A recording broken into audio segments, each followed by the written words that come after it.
సంబంధించి ఏదైతే నలుగురు ఎమ్మెల్యేలకు సంబంధించి గతంలో మునుగోడు ఉప ఎన్నికలకు సంబంధించి ఫామ్ హౌస్ లో ఎమ్మెల్యేల కొనుగోలు అంశానికి బీజేపీ చేసిన కొనుగోలు కేసీఆర్ చేయడం జరిగింది.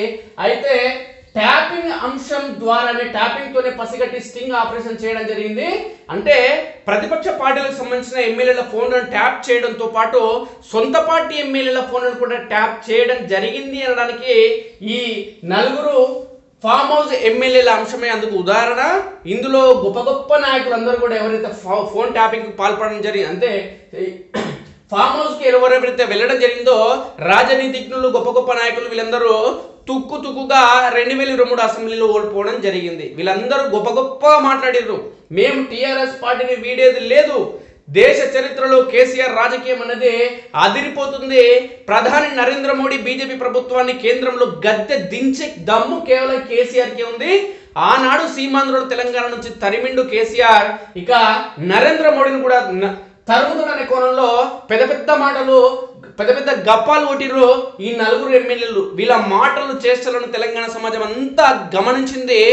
తుక్కుగా ఓడగొడితే మళ్ళీ అతి గతి లేకుండా పోయిర్రు. ఏడ కూడా ఒక్కడు కనిపిస్తలేడు. ఎమ్మెల్యే పదవులు ఉన్నప్పుడు ఎవడు పడితే వాడిని కొట్టేటోడు, ఎవడు పడితే వాడు కనిపిస్తామని పోలీస్ స్టేషన్లో కేసులు ఇరికించి బనాయించాడు.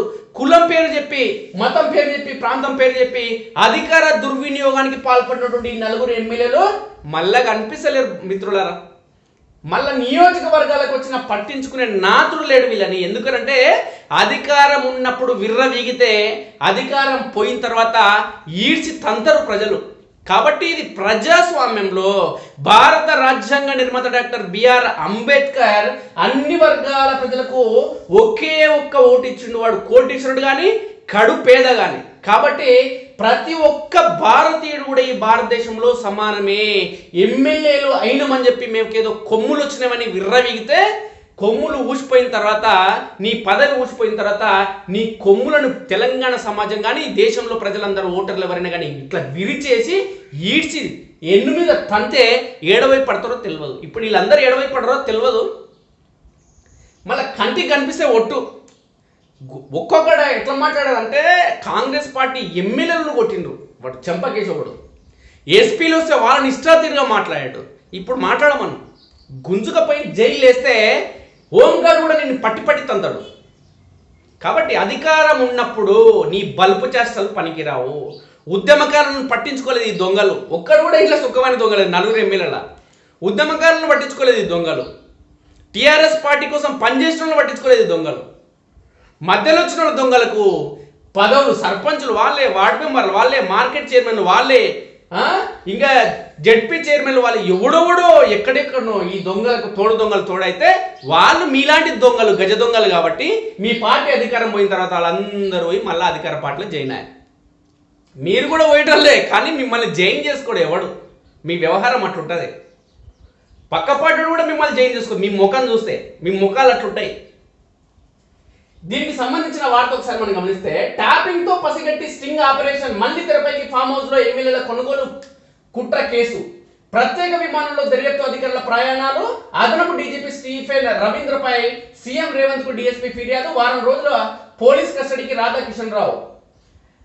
ఎస్ఐబి వేదికగా జరిగిన ఫోన్ ట్యాపింగ్ వ్యవహారంలో పోలీసుల దర్యాప్తు రోజు కొత్త మలుపు తిరుగుతుంది. హార్డ్ డిస్క్ ధ్వంసం నుంచి మొదలైన ఈ కేసు విపక్ష నేతల ఫోన్ ట్యాపింగ్, ఎన్నికల సమయంలో డబ్బు తరలింపు, బెదిరింపులు వంటి అంశాల చుట్టూ తిరగగా తాజాగా మొయినాబాద్ ఫామ్ హౌస్ లో ఎమ్మెల్యేల కొనుగోలు కుట్ర కేసులోనూ లింకులు బయటపడ్డాయి. దీంతో మరికొందరు పోలీసు అధికారుల మేరకు బిగుసుకుంటున్నట్లు తెలుస్తుంది. 2022 నవంబర్లో మొయినాబాద్ ఫామ్ హౌస్ వేదికగా అప్పటి బీఆర్ఎస్ ఎమ్మెల్యేలు పైలట్ రోహిత్ రెడ్డి, గువ్వల బాలరాజు, రేగా కాంతారావు, హర్షవర్ధన్ రెడ్డి ఈ ఎపిసోడ్ తో హాట్ టాపిక్ గా మారిన విషయం తెలిసిందే. అయితే ఈ నలుగురి ఫోన్లను ఎస్ఐబి డిఎస్పీ హోదాలో ప్రణీత్ అండుకో ట్యాప్ చేయడం వల్లే అప్పటి బీఆర్ఎస్ సర్కార్ ఈ విషయాన్ని ముందుగా గుర్తించినట్లు ఇప్పుడు చర్చ జరుగుతుంది. దాంతో పక్కాగా స్కెచ్ వేసి ఆ నలుగురు ఎమ్మెల్యేలతోని ప్రధాన నిందితుడు నందకుమార్, సింహయాజీ, రామచంద్ర భారతీయులను ఫిక్స్ చేసినట్టు తెలుస్తుంది. అప్పట్లో అతి కొద్ది మంది పోలీసు ఉన్నతాధికారులతో ఈ పథకాన్ని అమలు చేయడం దేశవ్యాప్తంగా సంచలనం సృష్టించింది. ఒక్కరోజు ముందు కెమెరాల ఫిక్స్, ఎమ్మెల్యేల కొనుగోలుకు బేరసారాలు జరగడానికి ఒక రోజు ముందు ఎస్ఐబి అధికారులు ఫామ్ హౌస్ కు వెళ్లి 72 కెమెరాలను ఫిక్స్ చేసినట్టు తెలుస్తుంది. రామచంద్ర భారతి, నందకుమార్, సింహయాజీ స్వామిల స్వామీజీల మీటింగ్ ఏర్పాటు కూడా ప్రణీత్ అండ్ కో డైరెక్షన్ లో జరిగినట్లు, అందుకు తగ్గట్లుగా ఎమ్మెల్యేలకు తర్ఫీదులు ఇచ్చినట్లు సమాచారం. ఈ ఆపరేషన్ లో అప్పటి Cyberabad police commissioner Stephen Ravindra కీలకంగా వివరించినట్లు సమాచారం. ఈ ఆపరేషన్ ద్వారా బీఆర్ఎస్ ప్రభుత్వం ఈ ఫుటేజ్లను రాజకీయ లబ్ధి కోసం ఉపయోగించుకుని బీజేపీ ప్రముఖులను టార్గెట్ గా చేసుకుంది. 2022 నవంబర్ 3న అప్పటి సీఎం కేసీఆర్ స్వయంగా ప్రగతి భవన్ లో విలేకరుల సమావేశం ఏర్పాటు చేసి ఫుటేజ్లను మీడియాకు విడుదల చేశారు. ఎమ్మెల్యేల కొనుగోలుకు జరిగిన కుట్రను గురించి విలేకరులకు వివరించారు. సుప్రీంకోర్టు సహా దేశంలోని అన్ని కోర్టులు, హైకోర్టుల జడ్జీలకు ఈ ఫుటేజ్లను పంపినట్లు వెల్లడించారు. ఢిల్లీ పెద్దల సంగతి చూస్తామని ఘాటుగా హెచ్చరించారు. దర్యాప్తు అధికారులు ఓ దశలో ఈ కేసులో ఢిల్లీ పెద్దల తలుపు తట్టేదాకా పరిస్థితి వెళ్ళింది. దర్యాప్తు అధికారులకు స్పెషల్ ఫ్లైట్, ఈ కేసును దర్యాప్తు చేసిన అధికారుల కోసం స్పెషల్ ఫ్లైట్ ను బుక్ చేసినట్లు తాజాగా వెలుగులోకి వచ్చింది. వారు ఢిల్లీతో పాటు కేరళలోని కొన్ని ప్రాంతాలకు వెళ్లారు. అక్కడ పలువురికి నోటీసులు జారీ చేసి విచారణకు హాజరు కావాలని ఆదేశించారు. అయితే దర్యాప్తు అధికారులకు స్పెషల్ ఫ్లైట్ అరేంజ్ చేసింది ఎవరు, అందులో ప్రయాణించిన అధికారులు ఎవరని కోణంలో ఇప్పుడు ఫోన్ ట్యాపింగ్ కేసును దర్యాప్తు చేస్తున్న అధికారులు దృష్టి సారించారు. నందకుమార్ ఫిర్యాదు చేశాకే ఫోన్ ట్యాపింగ్ కేసు దర్యాప్తు సందర్భంగా పలువురు బాధితులు పోలీసులకు వేరువేరుగా ఫిర్యాదు చేసిన విషయం తెలిసిందే. ఇదే క్రమంలో ఎమ్మెల్యేల కొనుగోలు కుట్ర కేసులో ప్రధాన నిందితుడిగా ఉన్న నందకుమార్ ఇటీవల డీజీపీ రవిగుప్తాను కలిశారు. ఎమ్మెల్యేల కొనుగోలు కేసుకు ముందు తన ఫోన్ ట్యాప్ చేశారని పేర్కొంటూ ఫిర్యాదు చేశారు. అప్పట్లో DSP Praneeth Rao, task force DCP OSD Radhakishan Rao tapping లో కీలకంగా వివరించారని ఆరోపించారు. స్టీఫెన్ రవీంద్రపై డీఎస్పీ ఫిర్యాదు. ప్రస్తుతం అదనపు డీజీపీగా ఉన్న స్టీఫెన్ రవీంద్రపై డీజీపీ కార్యాలయంలో పనిచేసే డీఎస్పీ గంగాధర్ నేరుగా ముఖ్యమంత్రి రేవంత్ రెడ్డికి ఫిర్యాదు చేశారు. ఓ స్థలం విషయంలో తనపై అకారణంగా సస్పెన్షన్ వేట్ వేశారని, దానివల్ల తన పదోన్నతిలో జాప్యం జరిగిందని ఫిర్యాదులో పేర్కొన్నారు. తాను సైబరాబాద్ పరిధిలో నార్సింగ్ ఠాణా ఇన్స్పెక్టర్ గా ఉన్న సమయంలో స్థల వివాదం విషయంలో అప్పటి సిపి స్టీఫెన్ రవీంద్ర ఏకపక్షంగా అవతల వైపు వారి వాదనలు విని ఎలాంటి విచారణ జరపకుండా తనపై సస్పెన్షన్ వేటు వేసినట్లు తెలిపారు. ఈ విషయంలో పునరాలోచించి విచారణ జరిపించాక నిర్ణయం తీసుకోవాలని తాను విన్నవించినా పట్టించుకోలేదని ఈ ఫిర్యాదులో పేర్కొన్నారు. ఈ చర్య వల్ల గుండెపోటుతో నేను ఆసుపత్రిలో చేరను. ఈ మొత్తం ఎపిసోడ్ కారణంగా ఇన్స్పెక్టర్ నుంచి డీఎస్పీ పదోన్నతులు తీవ్ర జాప్యం జరిగిందని ఫిర్యాదులో డీజీపీకి విజ్ఞప్తి చేశారు. 1989లో 1988లో ఎస్ఐగా సర్వీసులోకి వచ్చిన తాను కఠిన సేవా పథకం, ఉత్తమ సేవా పథకం, ముఖ్యమంత్రి సర్వోన్నత పథకాలను అందుకున్నానని, ఇన్నేళ్ల సర్వీసులో ఒక్క చార్జ్ మెమో కూడా అందుకోలేదని, అలాంటి క్లీన్ రికార్డు ఉన్న తనను అకారణంగా సస్పెండ్ చేశారని ఆయన వాపోయారు. ఇదే అంశంపై ఆ డీఎస్పీ పరిపాలనా ట్రైబ్యునల్ను ఆశ్రయించేందుకు సిద్ధమైనట్టు తెలిసింది. ఇక పోలీస్ కస్టడీకి రాధాకిషన్ రావు ఫోన్ ట్యాపింగ్ కేసులో టాస్క్ ఫోర్స్ మాజీ డీసీపీ మహేందర్ రాధాకిషన్ రావును పంజగుట్ట పోలీసులు గురువారం కస్టడీకి తీసుకున్నారు. వారం రోజుల పాటు కస్టడీకి కోర్టు అనుమతించిన నేపథ్యంలో పశ్చిమ మండల పోలీసులు రాధాకిషన్ ను విచారిస్తున్నారు. ప్రణీత్ రావు ఎస్ఐబిలో ధ్వంసం చేసిన హార్డ్ డిస్క్ల శకలాలను పారవేయడంలో రాధాకిషన్ కీలక పాత్ర పోషించినట్లు దర్యాప్తు అధికారులు అనుమానిస్తున్నారు. గత ప్రభుత్వ హయాంలో స్వామి కార్యంతో పాటు స్వకార్య వ్యాపారులకు ఫోన్ చేసి ట్యాపింగ్ చేసి బెదిరించి కోట్లు వసూలు చేసిన క్రమంలో పూర్తి చేసుకున్న ఈ బృందం తమ గుట్టు బయటపడకుండా ఉండేందుకు హార్డ్ డిస్క్లను ధ్వంసం చేసినట్లు సమాచారం. దీంతో అరెస్టు సమయంలో జరిగిన ప్రాథమిక దర్యాప్తులో బీఆర్ఎస్ కోసం టాస్క్ ఫోర్స్ వాహనాల్లో డబ్బులు తరలించినట్లు అంగీకరించిన నేపథ్యంలో ఈ కోణంపై దర్యాప్తు సమాచారాన్ని సేకరిస్తున్నారు. ఎన్నికల సమయంలో సైబరాబాద్ కు వేణుగోపాలరావు, హైదరాబాద్ కు తిరుపతన్న, రాచకొండకు భుజంగరావు, నల్గొండకు ప్రణీత్ రావును ఇన్ఛార్జిగా పెట్టి సీక్రెట్ గా చేసిన స్పెషల్ ఆపరేషన్ ఏమిటనే కోణంలో రాధాకిషన్ ను ప్రశ్నిస్తున్నారు. మరోవైపు మోయినాబాద్ ఫామ్ హౌస్ లో ఎమ్మెల్యేల కొనుగోలు కుట్రలోనూ రాధాకిషన్ రావు పాత్ర కీలకమైన విధుల్లోకి వచ్చిన నేపథ్యంలో ఈ కోణంలోనూ విచారించే అవకాశాలు ఉన్నాయి. మీ బతుకులు పాడుగాని మనుషులారా, మీరు ఎందుకురా మీరు పోలీస్ డ్యూటీ చేసేది?